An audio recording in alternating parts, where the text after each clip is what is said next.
And Senator McConnell is the biggest part of the problem. He's wasted decades blocking legislation that would have helped Kentucky and our country.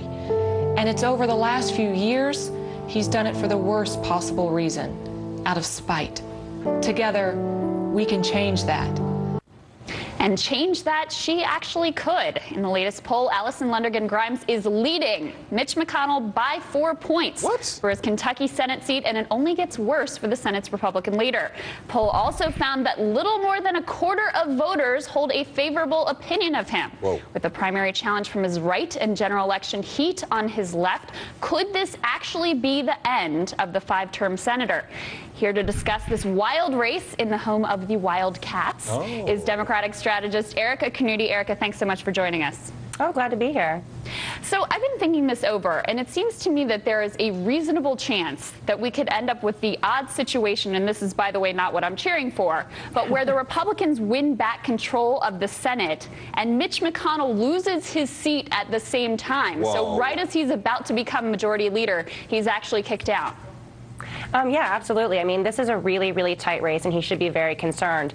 His poll numbers in the state of Kentucky are similar to the president's, so not great.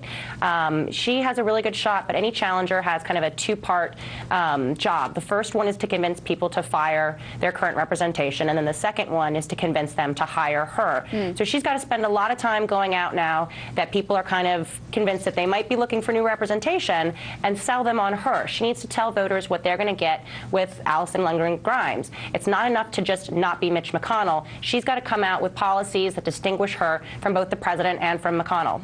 Well, Erikka, let's drill down on that point right there. I met Alison in Kentucky a few months ago. I found her to be a very impressive person. So tell the folks a little bit more about who Alison Lundergan Grimes is and what is the case for her.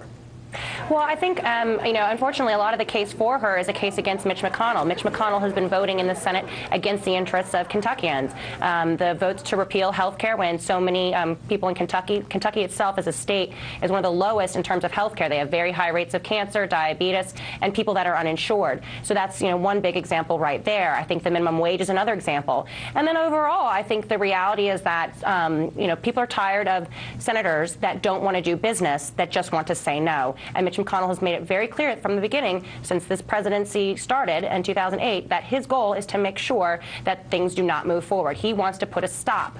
People want Washington to go. They're tired of Washington stopping. So she's a very interesting person. She's a statewide elected official in Kentucky. She comes from a political family. I think she's very personable. She's got a lot of energy. And, Mitch McConnell, after 30 years being there, I think people are interested in having some new blood. She's going to have to talk to people a lot about energy. She's going to have to stake out her position clearly on coal. It's a coal state. I don't think she should run away from health care. I think she should talk about the things that she wants to improve on the bill, and not that just, repeal isn't the only way to go here, that we actually have to make the bill better and that an opportunity to work with what we've got. And so I think if she does that, articulates it well, articulates how Kentucky can be doing better and what she can do for the middle class, she's got a really good shot, and I think a really compelling case. She should have hired you for her spokesperson. You did a wonderful job. But Erikka, I want you to take off your TV hat for a minute and put on your campaign strategist hat. If you were advising Grimes's campaign, what would scare you the most about running against Mitch McConnell in the general election? This is a guy who's canny. He knows how to win an election. He knows the state better than anybody. He knows how to raise money. What would be most concerning to you? That it's Mitch McConnell, quite frankly. I mean, you hit it on the nail. You hit the nail on the head there, Crystal. Or Abby. It's really. Mitch McConnell's not a lightweight. He is a very good politician. He is very smart. He is very strategic. He is one of the best people in politics, one of the top, 4 or 5 people in the game. So that's a really, really big concern. You can't just go after a big dog and not expect to get, a little bit dirty here and there. So that would be my number one concern. The other thing would be money.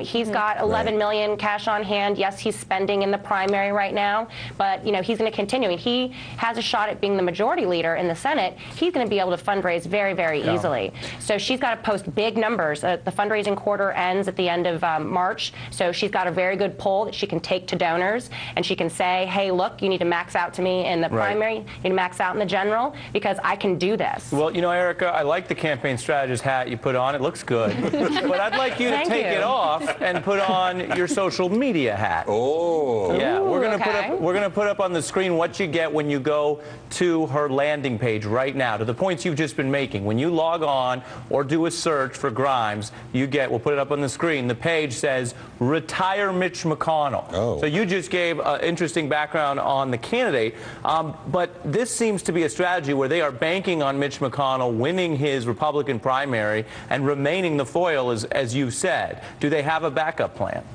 Well, I think it's the first step. I mean, in the plan, as I said before, a challenger has to convince people to fire the current representation they have. So that's the first step. But she's going to have to move on to the second step, which is, who am I? What do you get by me? It's not like selling Doritos, where it's just a matter of, is it delicious? Yes or no, I like these chips. There's a lot of people that are going to like her but not vote for her. What you don't want is a situation where people hold their nose and end up voting for Mitch McConnell. So, I mean, if you look at the poll numbers, they're both in the mid-40s, but nobody's hit 50%. Right. And to win an election, you need 50 plus 1. It's like, I tell people, it's a lot like a sports team, right? Like, I'm a Redskins fan. I don't like a lot of the decisions they make. But it's going to take a lot to make me suddenly a Seahawks fan. Yeah. You know, so at the end of the day, she's got to sell. She's got to bring people in. That name doesn't bother you, though? You're speaking my language. Doesn't that nickname bother you a little bit? My language. Put that on the list of things that bother me about the Redskins. Indeed. But at the end of the day, they're my team. Crystal and I are big Hawks fans.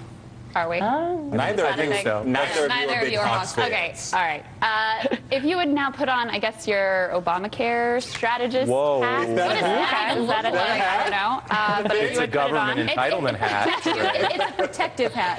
My socialism hat, you mean? Yes, that's the one. Nailed it. So, anyway, you were alluding to this earlier. There's a very unique landscape in Kentucky regarding Obamacare. It's one of the states that the president's been touting as a real success. The Democratic governor there has really gotten behind it. They went forward with the Medicaid expansion. They're running their own website. It's working really well. People are getting covered. So what is the Obamacare landscape like? How would you advise Alison Grimes to run with regards to Obamacare? And how is Mitch McConnell sort of positioning himself there? Well, I think the first thing is that most people that don't like Obamacare still don't think that it should be repealed. They just want their representatives to work on it, make it better. So I think the first thing is to not get caught up in the kind of the back and forth and all of the rhetoric and kind of the nastiness of the name Obamacare, and talk about what Kentuckians are getting. Right. And that's health coverage, which they have not had. So there's a lot of people out there that are going to bed every night praying and wishing and hoping that they don't get sick, because they could go bankrupt. They could lose everything if that happens to them. And you can't guarantee you're not going to get hit by a car. Yeah. I mean, even everybody who does everything right still has bad luck. Right. So I think at the end of the day, you know, people want this coverage. They're going to like it. More and more Kentuckians are signing up. They've had very good enrollment numbers. And so she needs to talk about that. She needs to talk about how many people now have coverage that didn't. That if we were to repeal, that they would lose that safety net again. People don't want to go back. They don't want it to go back to when a pre-existing condition would mean that you could get denied coverage. Particularly with a state that has, you know, a lot of health problems. You don't want people who have heart disease to not be able to get covered. That's right. So keep talking about the things in the bill. Get, you know, separate from the name. Yes, admit that there are problems with it. Don't be afraid to say that certain things have not been working very well so far. Tell people how you're going to fix it, what you want to do to make it better. You know, people don't want an apology on this. They don't want an apology tour. They want to know what's coming next. What can happen next? How can this get better? What can you do?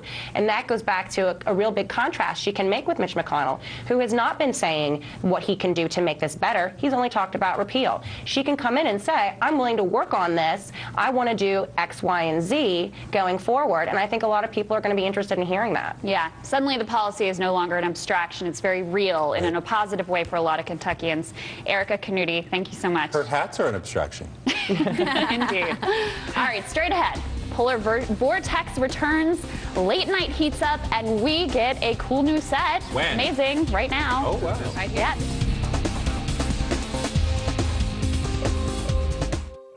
The day we rescued Riley was a truly amazing day. Without Angie's List, I don't know if we could have found all the services we needed for our Riley. For over 18 years, we've helped people take care of the things